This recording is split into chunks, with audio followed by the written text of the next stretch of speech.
नमस्कार दोस्तों, मैं हूं आपका दोस्त धर्मेंद्र जेटली और मैं रोज़ आप लोगों के लिए कुछ न कुछ वीडियो लेकर आता हूं कंक्रीट प्रोडक्ट्स और पेवर ब्लॉक इंडस्ट्री के लिए, फ्लाई ऐश ब्रिक इंडस्ट्री के लिए। तो जो मेरे व्यूअर्स हैं उन्होंने कई बार मेरे से पूछा है कि जो टॉप लेयर में आयरन ऑक्साइड का पिगमेंट डाला जाता है वो कौन सा अच्छा होता है और उसका क्या एक्चुअल में डोज होता है। कोई बोलता है 3 किलो डालिए, कोई बोलता है 2 किलो डालिए, कोई बोलता है 5 किलो डालिए। तो दोस्तों वाकई में ये एक बड़ा क्रिटिकल क्वेश्चन है। बहुत सारे लोगों को प्रॉब्लम आता है। कुछ लोग बोलते हैं कि हम पेवर बनाते हैं तो हम रेड पेवर बनाते हैं तो वो पिंक हो जाता है। कोई बोलता है येलो पेवर बनाते हैं तो उसमें वाइट स्पॉट आ जाते हैं। और एक्चुअल में पिगमेंट का डोज कितना होना चाहिए, तो दोस्तों ये बहुत अच्छा क्वेश्चन है और इसी क्वेश्चन का आंसर लेके मैं आज आप लोग के पास में आया हूँ कि देखो दोस्तों, पिगमेंट का डोज आप किसी भी कंपनी का ब्रोशर और कैटलॉग उठा के पढ़ लो।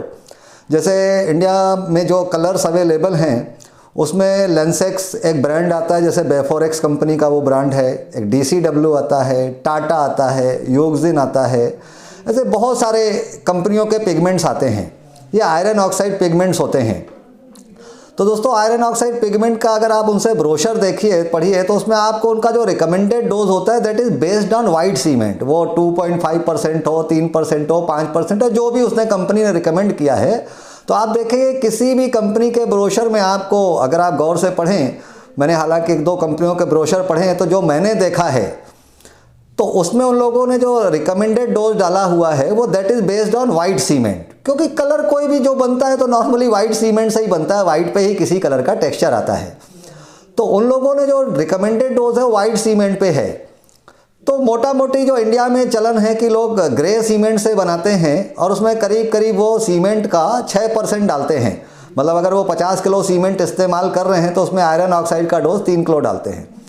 अब दोस्तों 3 किलो डोज 50 किलो सीमेंट के सामने डालने में तो ये एक फैक्टर हुआ कि आपने सीमेंट तो 50 किलो रखी और कलर 3 किलो रखा। अब एक दूसरा भी आदमी है, वो भी 50 किलो सीमेंट के पीछे 3 किलो ही आयरन ऑक्साइड का पिगमेंट डालता है, पर उसके पेवर का रंग आपसे पेवर के रंग से कुछ ज़्यादा अच्छा दिखता है। ये क्यों होता है? इसका रीज़न बेसिकली बड़ा सीधा है कि जो टॉप लेयर की कंक्रीट हम बनाते हैं, तो जैसे कि हम रिकमेंड करते हैं अपने सेट एंड शाइन के साथ में, जो हमारा पेवर ब्लॉक के लिए केमिकल आता है सेट एंड शाइन, तो हम जो रिकमेंड करते हैं कि आप 3 किलो डालिए। लेकिन 3 किलो के पीछे जो आपका 50 किलो सीमेंट, तो ठीक है, 50 किलो सीमेंट के पीछे आपको 3 किलो आयरन ऑक्साइड पिगमेंट डालना है। लेकिन 50 किलो सीमेंट के साथ में जो बाकी चीज़ डाले उसकी क्वांटिटी भी तो मायने रखती है ना, क्योंकि कलर तो उस पूरी क्वांटिटी को रंग देने वाला है। जो टेक्स्चर आएगा वो सारे रॉ मटेरियल को देगा, सिर्फ सीमेंट को तो देगा नहीं। तो हम जो रिकमेंड करते हैं, हम बोलते हैं कि आप 50 किलो सीमेंट डालिए, उसमें 50 किलो सैंड डालिए और उसके साथ आप 100 किलो एग्रीगेट, मतलब मोटा मोटी नटशेल में 1:1:2 का रेशियो M25 ग्रेड की आप कंक्रीट बनाइए। अब एक आदमी M25 ग्रेड की कंक्रीट से बनाता है तो M25 की ग्रेड का टोटल वॉल्यूम अगर आप देखो तो 50 किलो आपने सीमेंट ली, 50 किलो आपने उसमें एग्रीगेट लिया और 100 किलो एग्रीगेट लिया और 50 किलो बालू लिए, 1:1:2, मतलब टोटल 200 किलो माल में आपने 3 किलो कलर डाला। अब उसका कलर थोड़ा अच्छा आता है। अब दूसरा आदमी बना रहा है 1:3 का रेशियो, मतलब 3 1 4 5 1, 50 किलो सीमेंट ले लिया, उसने 100 किलो उसमें बालू डाल दी तो 150 हो गया, 200 और 1 2 3 150 किलो, कोई 300 किलो माल वो डाल रहा है। अब आप 200 किलो में अगर 3 किलो रंग डालोगे और 300 किलो में आप रंग डालोगे तो दोनों के शेड का वेरिएशन तो आएगा ही आएगा। तो पहला तो आप अगर आप मान लो 1:3 का रेशियो बना रहे हो तो फिर आप या तो उसमें कलर बढ़ाओ, और अगर आप कलर 3 किलो ही डाल रहे हो तो आप 1:2 का रेशियो बनाओ। तो एक तो ये तरीका है।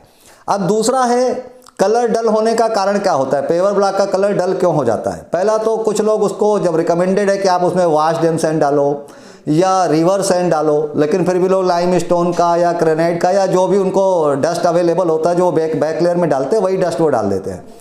उसके कारण भी एडवर्स इफेक्ट आता है। उसमें जो केमिकल्स रिएक्शन होता है दूसरी चीज़ों का, या उसमें जो फाइन कंटेंट्स ऐसे जो कलर को डल करते हैं उसके कारण हो जाता है।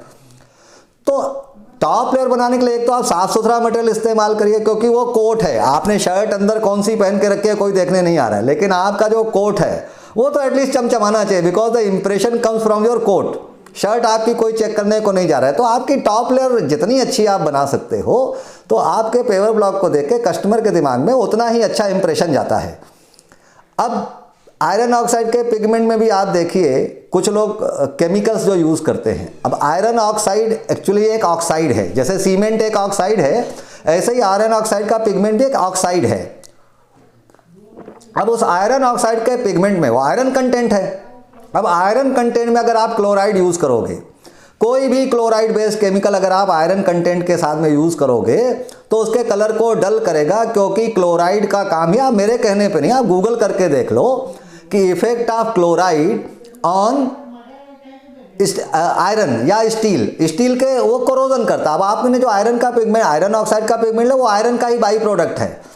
अब उसमें जब आप क्लोराइड मिक्स करते हो तो कलर को फाड़ देता है, उसको डल कर देता है, उसको ब्लोची कर देता है। आप रेड पेवर बनाओ, आपने सारा कुछ अच्छा किया, आपने एम सैंड भी डाली, वाश सैंड भी डाली, आपने कलर भी अच्छा डाला, मिक्स डिज़ाइन भी अच्छा का, सब कुछ अच्छा रखा, उसके बाद भी आपका कलर डल हो जाता है। क्यों डल हो जाता है? क्योंकि आपने उसमें क्लोराइड बेस्ड केमिकल डाल दिया। अब क्लोराइड बेस्ड केमिकल डालते वो क्या होगा, उसका कलर आपने रेड बनाया वो पिंक हो जाएगा। उसमें जो क्लोराइड का जब इफेक्ट आएगा तो आपके येलो पेवर में भी आप देखोगे तो सफ़ेदी सफ़ेदी एक दाग आएंगे। वो रेसिड्यू जो कैल्शियम का जो रिएक्शन के बाद में जो सरफेस पे आता है। दूसरा सर, मैं आपको भाइयों, मैं आप लोगों को एक बढ़िया tip of the day they रहा हूँ। आप कभी भी पेवर की जो टॉप लेयर है आप ओपीसी सीमेंट से मत बनाइए। आप कोशिश करिए या तो पीपीसी से बनाइए, या आपके शहर में अगर स्लैग सीमेंट मिलता है तो स्लैग सीमेंट से बनाइए, क्योंकि ओपीसी प्योर सीमेंट होता है और जब वो पानी के साथ रिएक्ट करता है तो उसका जो लाइम सरफेस पे आता है, रेसिड्यू जो उसका हाइड्रेटेड लाइम होता है, फ्लाई ऐश पीपीसी सीमेंट में तो फ्लाई ऐश होते तो जेल में कन्वर्ट हो जाता है, तो रेसिड्यू कुछ बचता नहीं है, वो कैल्शियम हाइड्रोक्साइड में पूरी तरीके से कन्वर्ट हो जाता है।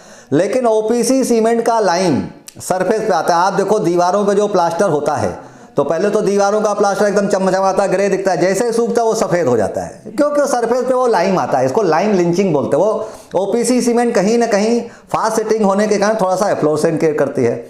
अब हमारे जो बंदे लोग हैं जो ओपीसी सीमेंट उनको यूज़ करने का कारण है कि वो चाहते हैं सीमेंट फास्ट सेटिंग होती है, इसलिए हमारा मोल्ड जल्दी निकलेगा।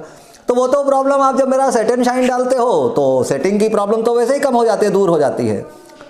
और सबसे अच्छा है स्लैग सीमेंट। अगर आप कलर कंक्रीट स्लैग सीमेंट के साथ बना रहे हो, क्योंकि आपका जो आयरन ऑक्साइड है वो भी आयरन से बना हुआ है और स्लैग भी आयरन से ही बनता है, दोनों के बीच में किसी भी किस्म का एडवर्स रिएक्शन नहीं होता है।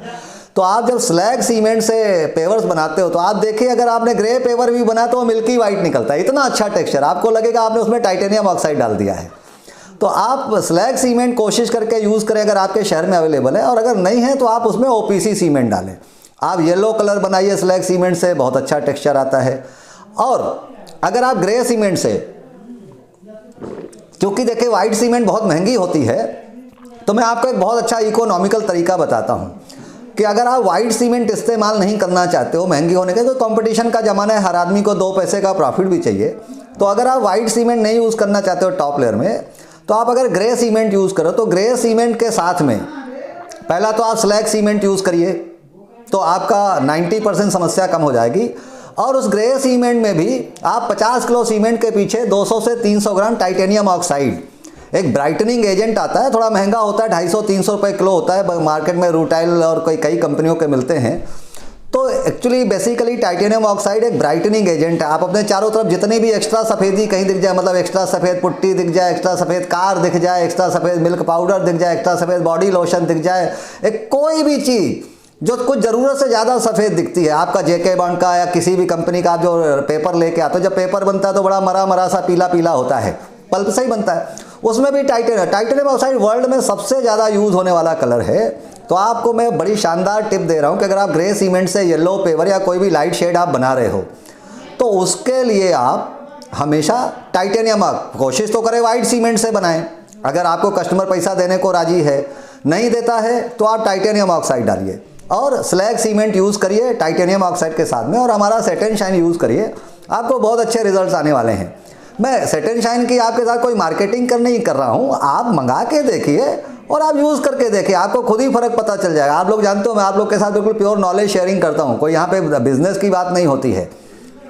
तो ये थी टिप। तो पहली चीज़ आपको मैंने क्या बोला, ओपीसी सीमेंट टॉप लेयर में यूज़ करने से बचिए, पीपीसी डालिए, पीपीसी से अच्छा है स्लैग सीमेंट डालिए। कंक्रीट के टॉप लेयर का मिक्स डिजाइन में हमेशा साफ सुथरा माल डालिए, उसमें वॉश डैम सैंड डालिए, रिवर सैंड डालिए, स्टोन डस्ट कभी भी मत डालिए, और उसका मिक्स डिज़ाइन एक प्रॉपर फॉलो करिए। अगर आप M25 ग्रेड की कंक्रीट रख रहे हैं तो आप 3 किलो पिगमेंट डालिए। अगर आप M20 यानी 1, 2, 3 का मसाला या 1, 1.5, 3 का मसाला डाल रहे हैं तो आपके कंक्रीट का वॉल्यूम बढ़ा तो उस हिसाब से आप पिगमेंट भी बढ़ा दो, आप आधा किलो पिगमेंट और डाल दो। और कभी आपको टेक्सचर अच्छा नहीं आ रहा है तो आप कलर के ऊपर ब्लेम करने के बजाय आप थोड़ा सा कलर की क्वांटिटी बढ़ाइए। भाई आपका कलर डल आ रहा है तो आपको कलर और फास्ट चाहिए है तो आप क्या करोगे, उसमें कलर ही बढ़ाएंगे ना। अगर कोई लाइट शेड बन रहा है तो उसको कलर की और रिक्वायरमेंट है, वो कलर कंपनी का दोष नहीं है, हर बार कलर कंपनी का ही दोष नहीं होता है, कुछ हमारी डोजिंग की प्रॉब्लम, तो हम थोड़ा सा कलर बढ़ा दें। अब आप 500 किलो कलर में 500 किलो के आप टॉप लेयर बना रहे हो, उसमें 2-3 किलो कलर डालोगे तो वही टेक्सचर नहीं आएगा जो 200 किलो रॉ मटेरियल के पीछे आएगा। जैसे जैसे आपका फिलर मटेरियल पूरा रॉ मटेरियल बढ़ेगा तो पूरे रॉ मटेरियल को कलरफुल बनाने के लिए उसको एक सर्टेन डोज चाहिए पिगमेंट का भी, तो आप पिगमेंट डालिए। और मार्केट में बहुत सारे लोग ग्रीन पिगमेंट बेचते हैं, ब्लू पिगमेंट बेचते हैं या अदर पिगमेंट बेचते हैं। मेरे नॉलेज में जितना भी आया है कि रेड, येलो और ब्लैक के अलावा अगर कोई भी आप बहुत सस्ते 100-150 रुपए के ये ग्रीन, पर्पल, ब्लू ये कलर यूज़ करते हो 4 दिन में इनका रंग उड़ जाता है। तो इनमें आप अपने पैसे ना बर्बाद करें। अगर आपको ग्रीन पिगमेंट खरीदना ही है या दूसरे जो शेड जो कॉमन से ज़रा हटके होते हैं तो किसी ब्रांडेड कंपनी का खरीदिए, जैसे बेफॉरेक्स का खरीदिए, अगर टाटा बनाती है तो टाटा का खरीदिए, किसी का भी खरीदिए पर जो ब्रांडेड हो। तो ये छोटी सी टिप्स थी आज की। लोग जो बोलते हैं कि पेवर का रंग क्यों उड़ जाता है और या पेवर का कलर डल क्यों आता है या आयरन ऑक्साइड का कलर, पेवर में कितना कलर मिलाना चाहिए, ये छोटी छोटी कुछ क्वेरीज का मैंने आंसर दिया है। और दोस्तों अब आप समझ गए होंगे मैं क्या करने वाला हूँ, मुद्दे की बात अब बोलूँगा नहीं। देखता हूँ कितने लोग वीडियो को लाइक करते और शेयर करते हैं। थैंक यू, आपका दिन शुभ हो।